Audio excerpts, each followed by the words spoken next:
Sana makahabol dahil may pumasok sa ating order at nagchat agad yung customer dahil baon daw ito ng kanyang anak sa field trip at nasa gate 3 na daw yun. Ay kakapasok lang sa atin ng booking ngayong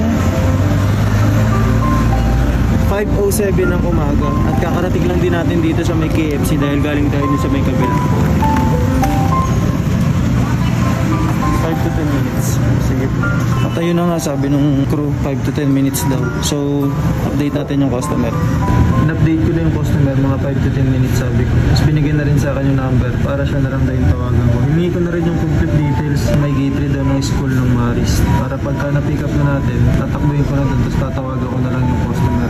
Hindi ko na lang sure kung ano mangyayari kung sakaling hindi natin maabutan. Pero feel ko maabutan dahil bakbak naman tayo tumakbo.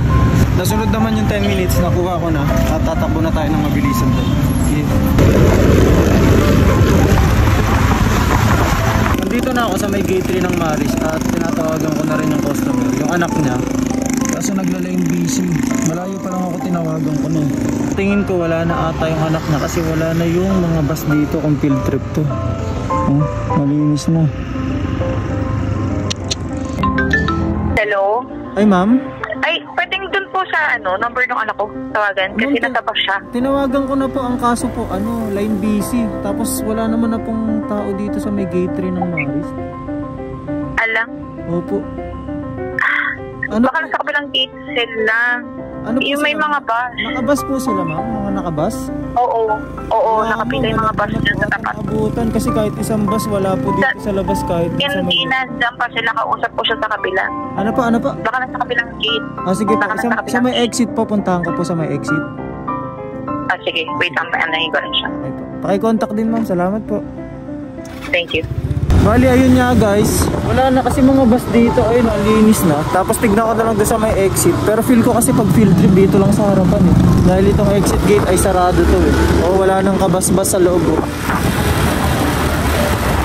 Ano yung exit guys? Ayun o. Wala talaga. So, nakaalis na talaga yun. So, tingin ko ay hatid ko na lang to kay ma'am. At akala ko nga dadating ako sa punto na kay ma'am ko na lang ihahatid. Pero sinubukan ko munang ikutin lahat ng gate dito sa may nasabing school. Sa sobrang laki kasi ng school na to ay marami itong gate. Kahit nakasarado ay pinuntahan pa rin natin. Mahalaga kasi to dahil babaunin to ng kanyang anak sa field trip at mahirap na magutom sa biyahe. Buti na lang hindi rin ako sumuko. Dahil sa wakas yung huling gate na pinuntahan ko ay napakaraming ilaw. At ito yung indikasyon na mabibigay natin yung pagkain sa bata. Mission success tayo guys. Nakita ko na nga eh. Puro siya ilaw ng bus, kaya papasok tayo sa loob eh. Buti na abutan natin kahit nagkaroon siya ng aberya.